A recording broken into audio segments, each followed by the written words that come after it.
looks-wise, I always had this sort of draw to hollow-bodied guitars, you know, something with a slightly jazz look about them.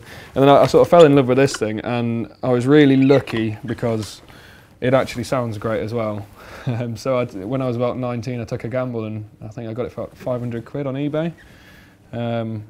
Something I'd never do is just, I mean, back then I used to buy a lot of guitars online and never test them out. I just buy them because they look great. And most of the time I'd be caught out, and those guitars have since gone. Turn on the Godin. Well, you got the 5-way selector. So I've got the thing I like about this is because you got the 2 humbuckers, but you can also they're split coil as well. So you can get the single coil sound, which can be quite useful. I mean, it cuts the dynamic a little bit. So you know, it's good if you've got like a.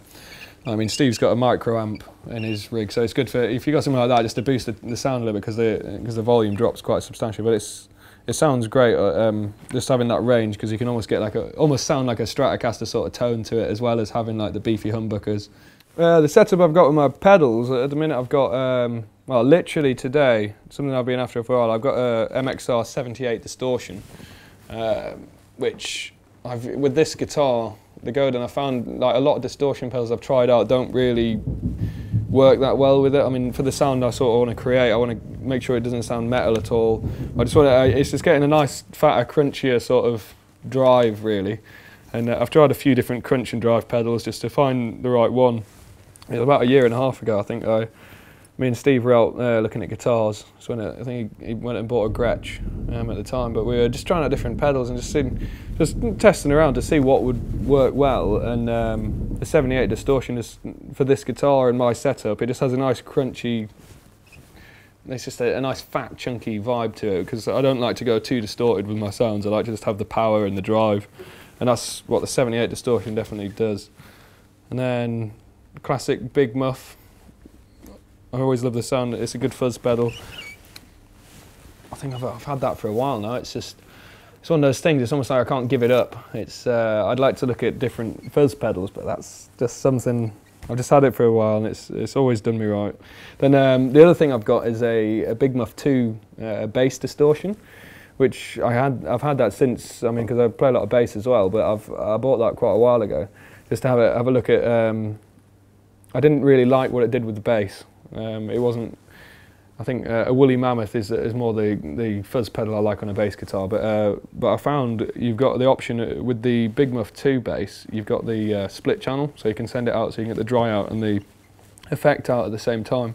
And with that, by whacking that on, I can get just like you can set the volume of that, so you can just to add a bit of flavour on top of the sound that you got coming through. So you can have the clean channel coming through with that little bit of fuzz on top, or just whack it. I mean, when you've got the distortion and that on top, it doesn't do overkill, because I find if you do that, you know, having 2 distortions at the same time can be a bit too much. But because you've got the channel going straight through and the direct out, it blends quite nice. So I use that quite a lot of the time for just boosting for lead sort of sounds, and just something a bit more exciting.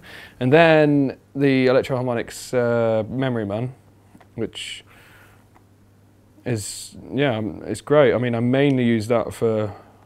There's variations on it. You got about 6 or 7 presets you can have in there.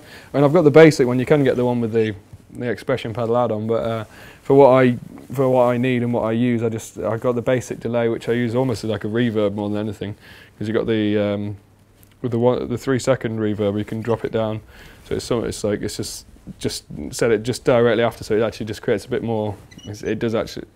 I'm basically using a delay to get the reverb, if you will. But then it's also got the 1 second with the reverse on top, which I use in like the song Summer Breeze that we do for the intro. There's a big guitar sound that's sort of swirling around. It's just I find the Memory Man's good for just getting these stereo sort of delay sounds, and it's quite a distinct thing, which I'm trying to avoid, because a lot of the time especially with the Memory Man, like if I come off stage, a lot of people say, "Oh, have you got a Memory Man?" I can hear the Memory Man. It's just like, so I keep changing the sounds just to try and fool people into thinking it's something else, but everyone always knows it's a Memory Man. It's too distinct.